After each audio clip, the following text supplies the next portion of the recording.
पता है नजीर अहमद खान सोबस नजीर खान जिंदाबाद, नजीर खान जिंदाबाद।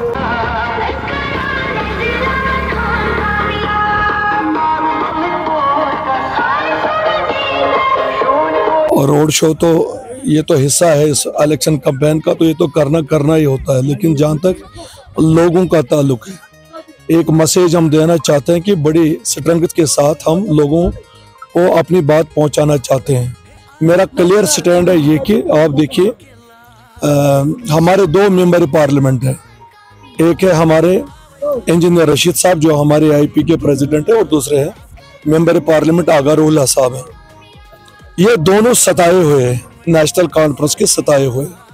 जिस वक्त इसी तरह जिस तरह आज आगा रूहुल्लाह साहब एक अपने कौम के लिए, अपने लोगों के तय उनकी डिमांड्स, उनके मसाइल, उनके जो इशू जो सालों से हम जूझ रहे हैं कि उनका हल नहीं है, और रूहुल्लाह साहब जिस तरह पूरी मेरे ख्याल में अपनी जो भी उसकी सर्विस है, कुर्बानी है पॉलिटिक्स में, तब से आज तक वो खुल्लम खुला उस बात को आगे ले जा रहे हैं। यही हालत हमारे इंजीनियर रशीद साहब की भी थी, और उस वक्त की सरकार नेशनल कॉन्फ्रेंस ने एक ऐसे हालात बना दिए, ऐसा झूठे इल्जामों में उसको फंसाने की साजिश की, उसको जेल के अंदर भर दिया। और आज रूहुल्लाह साहब को सरकार से अलग करने की कोशिश कर रहे हैं, क्योंकि ये सच हजम करने में नाकाम हो चुके हैं पहले से, जब से ये नेशनल कॉन्फ्रेंस बनी। ये देखिए, पहले इस पार्टी का नाम था मुस्लिम कॉन्फ्रेंस। मुस्लिम से उनको तकलीफ हुई, शदीद तकलीफ हुई, फिर नेशनल कॉन्फ्रेंस इसका नाम दे दिया। उसी की सजा भुगत रहे हैं आगा रूहुल्लाह साहब भी और इंजीनियर रशीद साहब भी। हम यही रोना रोते हैं कि लोग समझ लें, इन पार्टीज ने हर वक्त सौदा किया। यही हालत हमारे पीपल्स डेमोक्रेटिक पार्टी ने भी की। जब हमारे लोग मुसीबत में फंस गए, महबूबा जी ने दूध और टॉफी का मुहावरा लगा दिया हमारे लोगों को। क्या करें हम, यही लोग आज घूम रहे हैं। हालात ये देखिए कि नेशनल कॉन्फ्रेंस के लीडर जो है फारूक साहब, उमर साहब, हिम्मत नहीं कर रहे हैं कि वो आज खुद आते अपने कैंडिडेट को यहां पर कैंपेन करते। किस मुंह से आएंगे? एक धोखा दिया, इलेक्शन जीत कर कहा कि ज्यादा वोट लेने के बाद में यहां कंटिन्यू करो, वो भी गलत।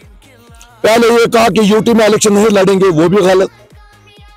आज वो पूरे कश्मीर के कॉर्नर से लीडर को लाते हैं लोगों को फंसाने के लिए। ये फंसाने का ड्रामा काफी टाइम से पार्टी से चला है, इसको हम रोकना चाहते हैं।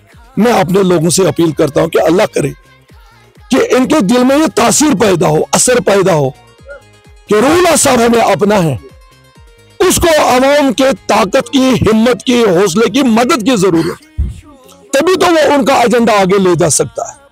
उसको सरकार की जरूरत नहीं है। अगर सरकार की जरूरत है वो चुप रहते। ये इंतहाई मुश्किल बात है। आगा साहब जिस तरह मेंबर पार्लियामेंट होके पूरे जिन्होंने नाजायज कब्जा किया है सरकार के ऊपर, उनके खिलाफ खड़े होकर आवाम की बात चला रहे हैं। और same is the situation of AIP president engineer Rashid साहब जो इस वक्त पाबंदी सलासिल है। और यही पैगाम हम लोगों को दे रहे हैं, यही कंपेनिंग, यही शो।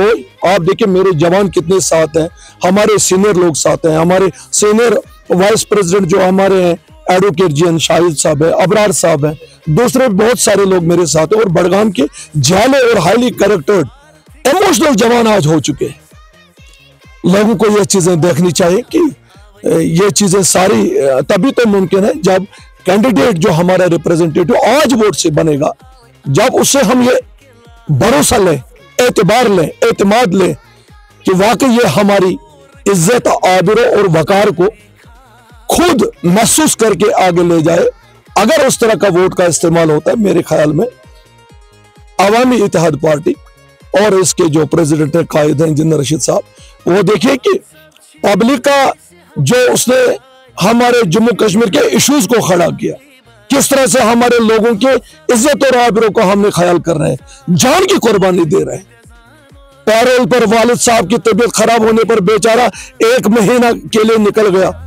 नेशनल कॉन्फ्रेंस ने उसकी इज्जत आबरू को ऐसा दांव पर लगा दिया, बीजेपी का टेकर पूरे लीडरशिप को जलील करके रख दिया और खुद बीजेपी की तलवे चाट रहे, बीजेपी के साथ सरकार कर रही है। PDP ने भी वही हशर जम्मू कश्मीर का किया, नेशनल कॉन्फ्रेंस ने भी वही हशर किया। एक जमात है इस वक्त अवामी इत्तेहाद पार्टी और इंजीनियर रशीद साहब। और यहाँ पे हमारे बड़गाम से जो इस वक्त काफी मकबूल भी हो चुके हैं कैरेक्टर की बुनियाद पर, आगा सैदुल्लाह साहब, लोगों को चाहे कि इनकी मजबूरी है कि लोग इनको एतमाद दें, हिम्मत करें। जिस कौम ने इतनी तकलीफ उठाई, इतने मसाइब का सामना किया, अज़ाबुल शदीद इसको कहते हैं, जो हमने बर्दाश्त किया। तो यह क्या बड़ी बात है कि इन बड़े दो महान लीडरान जो हमारे हैं, आगा रूहुल्लाह साहब और इंजीनियर रशीद साहब, इनको ताउन देकर हम इस कौम को आगे ले जाएं, ताकि दुश्मनों का मुंह काला हो जाए और लोगों की इज्जत और आबरू बहाल कर दिया।